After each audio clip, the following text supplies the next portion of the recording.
Hello students, welcome to Magnet Brains. मैं Rupali Verma. Magnet brains आपको 100% free education देता है और साथ ही कोशिश करता है आपके टेस्ट हो, एग्जाम हो, रिवीजन हो, हर एक चीज़ की प्रिपरेशन आपको टाइम टू टाइम कराता रहे। उसी तरीके से आज का वीडियो भी हम आपकी बोर्ड एग्जामिनेशन की प्रिपरेशन के लिए ही लेके आए हैं, यानी कि CBSE previous year questions. Class 12th Hindi elective की बुक है हमारी अंतरा भाग 2। उसके पद्य खंड का अध्याय है संख्या 10 रामचंद्र चंद्रिका। इस अध्याय में पिछले 10 सालों में CBSE द्वारा पूछे गए प्रश्नों को आज हम लेकर आए हैं। ये पिछले 10 साल अर्थात 2022 से लेकर 13 तक जिस जिस तरीके से प्रश्न पूछे गए हैं, जैसे जैसे सभी कुछ आपके सामने है। तो चलिए देखना शुरू करते हैं। तो क्या दिया है? सबसे पहला है हमारे पास विषय वस्तु पर आधारित प्रश्नोत्तर। अब ये क्या है? ये प्रश्न हमसे पूछा गया है, केशव दास के जीवन और रचनाओं का संक्षिप्त परिचय देते हुए उनकी काव्यगत विशेषताएं बताइए। ये प्रश्न 2016 में पूछा गया है। तो हमें जीवन परिचय बताना है, उनकी रचनाएं बतानी है और काव्यगत विशेषता बतानी है। तो जीवन, केशव दास जी का जीवन परिचय में उनका जन्म हुआ 1555 में और उनकी मृत्यु हुई 1617 में। तो देखिए क्या है, केशव दास का जन्म 1555 ईस्वी में बुंदेलखंड क्षेत्र के तुंगारण्य के समीप बेतवा नदी के तट पर स्थित ओरछा नामक नगर में हुआ था। ओरछा के शासक इंद्रजीत सिंह केशव दास के आश्रयदाता थे, मतलब उनके दरबार में जो है केशव दास जी थे, जिन्होंने 21 गांव इन्हें भेंट में दिए थे। इंद्रजीत सिंह के बाद वीर सिंह देव के समय भी केशव दास ओरछा के दरबार में बने रहे। उच्च कोटि के रसिक कवि केशव दास ईश्वर के भक्त भी थे। वे व्यवहार कुशल, वाक्यज्ञ तथा विनोदी थे। केशव दास की प्रतिभा निर्विवाद थी। वे केशव दास का अपने समकालीन अकबर, बीरबल, टोडरमल आदि के साथ अच्छा संबंध था। वे साहित्य, संगीत, धर्मशास्त्र, राजनीति, ज्योतिष आदि का ज्ञान रखते थे। 1617 ईस्वी के आसपास उनका अंतिम समय माना गया है। तो उनकी मृत्यु का जो है एक निश्चित समय नहीं समझ में आया क्या है, तो 1617 ईस्वी के लगभग माना गया कि उनकी मृत्यु हुई है। अब आ जाते हैं भाषा, शिल्प तथा शैलीगत प्रवृत्तियां क्या है उनकी। केशव दास ने अपने ग्रंथों तथा कविताओं की रचना तत्कालीन काव्य भाषा ब्रजभाषा में की है। बुंदेलखंड क्षेत्र के निवासी होने के कारण स्थानीय बोली के शब्द भी रचना में मिल जाते हैं कुछ, क्योंकि वो बुंदेलखंड आता है, ओरछा रीजन, तो वहां पर जो है थोड़ी बुंदेली शब्द भी उनके जितनी भी रचनाएं हैं उनमें मिलता है। संस्कृत काव्य शास्त्र की छाया केशव की रचनाओं पर बनी रही है। केशव की भाषा की दुर्लभता का कारण संस्कृत के शब्दों का खुलकर प्रयोग भी है तथा इनकी भाषा अलंकारों से सजी रहती है। केशवदास ने अलंकारों के क्षेत्र में अद्भुत कल्पनाएं की हैं। लक्षण ग्रंथों के माध्यम से अलंकारों को परिभाषित किया है।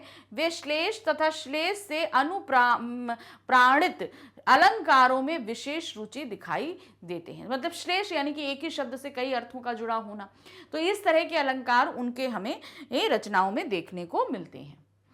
कवि केशव दास की भाषा तथा रचनात्मक शैली की कठिनता के कारण उन्हें कठिन काव्य का प्रेत कहा गया है। मतलब थोड़ा उसको पढ़ने में थोड़ा मुश्किल होती है, इसलिए उसे कठिन काव्य कहा गया है। अपनी वृद्धावस्था से दुखी होकर उन्होंने ऐसे 2 दोहे लिखे जो आज भी रसिकों की जीवया पर रहते हैं।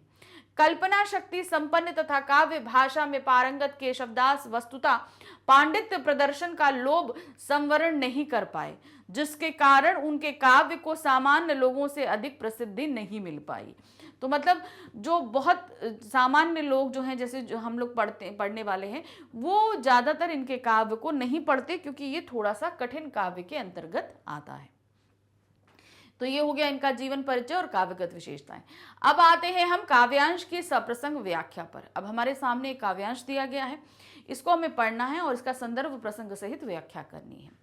ये जो काव्यांश है ये हमसे पूछा गया है सन 2015 में। तो देखिए क्या है, सिंधु तरयो उनको बनरा तुम पे धनु रेखा गई न तरी, बांधोई बांधत सोना बानियो उन बांधिर बांध के बाट करी, श्री रघुनाथ प्रताप की बात तुम्हें 10 कंठ न जानी परी, तेलिन तूलिन पूछ जरी न जरी, जरी लंका जराई जरी। तो यहाँ पर राम जी के बारे में, हनुमान जी के बारे में उन्होंने व्यक्त किया है कि किस तरीके से राम जी ने सागर से जो है वो क्या कहते हैं बांध बनाया था, ये बात बताई, और हनुमान जी द्वारा जो वो लंका में अग्नि से उसे प्रज्वलित किया गया था, ये बताया किस तरीके से उसका लंका दहन किया गया। अब क्या है, प्रस्तुत पाद अंगद केशव द्वारा रचित रामचंद्र चंद्रिका से उद्धत है। यह एक पाठ्य पुस्तक अंतरा भाग 2 में संकलित है। प्रसंग अंगद रावण को राम, लक्ष्मण एवं हनुमान की महानता एवं उनके पराक्रम के विषय में बताते हुए इन्हें समझा रहे हैं। भाई अंगद को भेजा गया था, ठीक है ना, क्या है, अंगद रावण को जो है राम, लक्ष्मण और हनुमान की महानता के बारे में बता रहे हैं कि किस तरीके से ये सभी महान हैं, इनकी कही बात को मान लीजिए। फिर क्या है, इसको देखिए कैसे बताया। अंगद रावण को समझाते हुए कह रहे हैं कि श्री राम के दूत हनुमान एक सामान्य वानर होते हुए समुद्र पार गए और तुम लक्ष्मण के द्वारा धनुष से खींची रेखा को भी नहीं पार कर पाए। तो यहाँ पर उन्हीं के आपस में तुलना बताई गई है कि तुम जो है कि किस तरीके से हनुमान जी ने पूरा समुद्र पार कर लिया और जो है और तुम जो है लक्ष्मण द्वारा खींची गई एक रेखा को भी पार नहीं कर पाए। फिर है कहने का आशय है कि तुम में स्थित शक्ति एवं पराक्रम उनके दूत की शक्ति के मुकाबले कम है। तुमने सिर्फ एक वानर को रस्सियों से बांधना चाहा, लेकिन उसे तुम बांध नहीं सके, जबकि श्री राम ने तो सागर को भी बांध दिया एवं उसके ऊपर मार्ग बना लिया। तो तुम एक वानर को ना बांध सके और श्री राम ने पूरे समुद्र पे जो है बांध बनाया। तुमने हनुमान की पूंछ को रुई एवं तेल के द्वारा आग से जलाना चाहा, किंतु वह पूंछ तुमसे जल न सकी और उसी पूंछ ने सोने और रत्नों से जड़ी लंका को जला दिया। तुम एक पूंछ न जला सके और उसी बानर ने उसी पूंछ से पूरी लंका को जला दिया। इतना सब कुछ देखने के बाद भी हे रावण, श्री राम के प्रताप का ज्ञान तुमको नहीं हो सका। श्री राम शक्ति और पराक्रम व अन्य सभी गुणों में तुमसे श्रेष्ठ हैं, अतः उनके प्रताप को अच्छी तरह समझो। उनसे युद्ध ना करो, उनसे मित्रता करो। ये चीज अंगद उनको समझाने के लिए गए थे। चलिए अब आते हैं हम संपूर्ण पाठ आधारित प्रश्नों पे, यानी कि पूरे पाठ पे आधारित हमारे पास कुछ लघु उत्तरीय प्रश्न हैं जो अलग अलग सालों में पूछे गए हैं। पहला प्रश्न है, केशवदास ने बानी जगरानी की प्रशंसा में तो उद्गार व्यक्त किए हैं, उनका भाव अपने शब्दों में लिखिए। तो ये प्रश्न हमसे 2015 में बताया गया है। तो यहाँ पर वाणी जगरानी अर्थात वाणी की जो रानी है, यानी अर्थात सरस्वती जी के बारे में बखान किया है। क्या है देखिए, कवि ई केशवदास मानते हैं वाणी की देवी बागेश्वरी माता सरस्वती की उदारता का गुणगान करने में आज तक कोई भी सफल नहीं हुआ है। देवगण और प्रसिद्ध ऋषि मुनियों ने उनकी उदारता का वर्णन करना चाहा, किंतु यह संभव नहीं हो सका। अतीत में भी उनकी उदारता का वर्णन हुआ है, वर्तमान में भी हो रहा है और भविष्य में भी ऐसा होगा, किंतु कोई भी उनकी उदारता का संपूर्ण वर्णन नहीं कर सकता। सरस्वती की उदारता में नित्य नवीन अध्याय जुड़ते रहते हैं। नवीनता के संचार के कारण ही उनकी उदारता का वर्णन किसी के लिए संभव नहीं होता है। यहाँ तक कि उनके पति ब्रह्मा, पुत्र महादेव तथा पौत्र कार्तिकेय ने भी उनकी उदारता का गुणगान करने का प्रयास किया, किंतु वे सफल ना हो सके। मतलब बहुत सारे लोगों ने किया, मतलब उनकी उदारता के लिए शब्द कम पड़ जाते हैं और उनकी उदारता कोई व्यक्त नहीं कर पाता है। अब आगे प्रश्न संख्या 2 पर, पंचवटी वर्णन में कवि ने पंचवटी की किन विशेषताओं का वर्णन किया है। तो यहाँ पर पंचवटी, जहाँ पर श्री राम ने बहुत सारा समय बिताया, तो उसकी विशेषता का बखान वो कर रहे हैं। ये प्रश्न हमसे पूछा गया है सन 2015 में। तो क्या है देखिए, पंचवटी में सबके दुख दूर हो जाते हैं, जहाँ रहने वाले लोगों के मन में कपट स्वतः ही निकल जाता है, यानी कि इतना शुद्ध वातावरण है कि अगर आपके मन में कोई भी छल कपट है तो वो अपने आप ही निकलकर अलग हो जाएगा। यह मनुष्यों के मन में मृत्यु की इच्छा को कम कर देती है, उसके मन में मृत्यु की इच्छा घटती जाती है। इसके प्राकृतिक सौंदर्य के आनंद से योगियों को ध्यान मुद्रा भी भंग हो जाती है। पंचवटी में मनुष्यों की पाप श्रृंखलाएं कट जाती हैं, यहाँ कोई पाप नहीं करता। पंचवटी में मनुष्यों के ज्ञान की गठरी खुल जाती है, जिससे आत्मज्ञान प्राप्त करके वे मोक्ष की प्राप्ति करते हैं। यहाँ स्वयं मोक्ष चारों ओर नृत्य करता हुआ दिखलाई पड़ता है। कवि ने पंचवटी की तुलना शिव से की है, यानी जैसे हम शिव के सानिध्य में आते हैं तो हमारे अंदर के सब छल कपट, सभी राग द्वेष सब दूर हो जाते हैं। उसी तरह जब हम पंचवटी जाते हैं तो यही सब हमारे साथ होता है।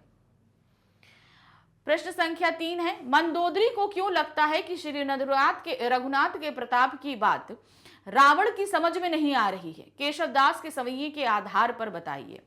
भाई जब लंकाधिपति जो हैं रावण, वो सीता हरण करते हैं और फिर श्री राम जी उनको लेने आते हैं, तो मंदोदरी ने उन्हें बहुत समझाया था, लेकिन वो बात नहीं मानते हैं। तो यहीं पर आपको वही सारी चीजें बतानी है।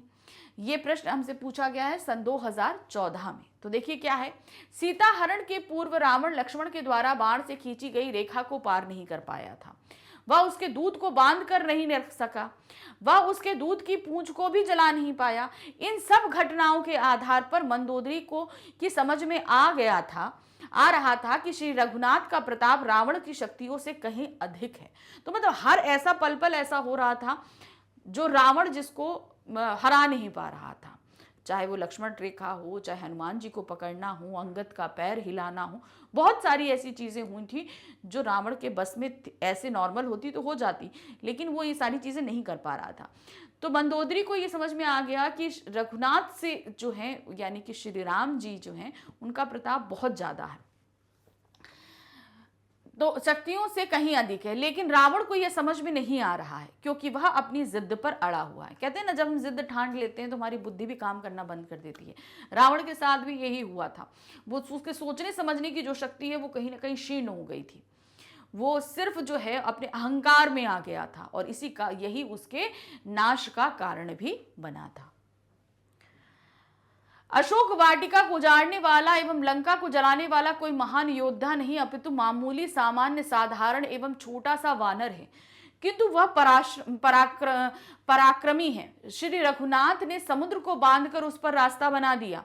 रघुनाथ के प्रताप की बात रावण को समझ में नहीं आ रही थी, ऐसा मंदोदरी को लगता है, अन्यथा वह राम से युद्ध करने की ये नहीं सोचता।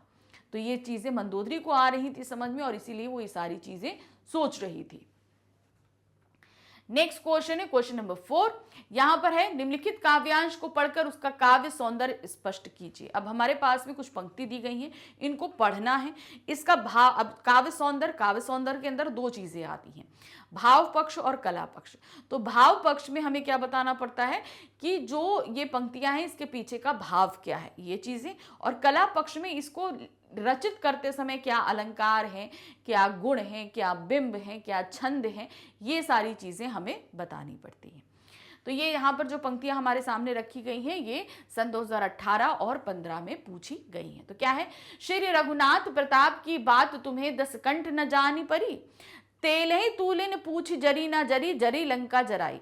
तो यहाँ पर अंगद जो हैं वो रावण से बोल रहे हैं कि तुम श्री रघुनाथ के प्रताप से अभी तक तुम जान नहीं पाए। तुम जो है एक मामूली से बानर की पूंछ में तुमने रुई लगाई, सब कुछ लगाया और उसको जलाने की कोशिश करी, लेकिन तुम उसको जला ना पाए, और उसी पूंछ से उसने पूरी लंका को जला दिया। तो यहाँ पर बता रहे हैं कि तुम्हें उनके प्रताप को समझना चाहिए। ये अंगद उन्हें समझाने की कोशिश कर रहे हैं रावण को। अब इसका देखिए भाव पक्ष क्या है। सबसे पहले श्री राम की शक्ति और उनके पराक्रम का ज्ञान रावण को कराने का भाव है। दूसरा, अंगद द्वारा रावण के मिथ्या अहंकार तथा अनुचित जिद त्यागने के आग्रह का भाव है कि जो तुम्हारे अंदर अहंकार है और जो तुमने बेकार की जिद पाल रखी है, इसको तुम त्याग दो और सीता को जो है श्री राम को सौंप दो।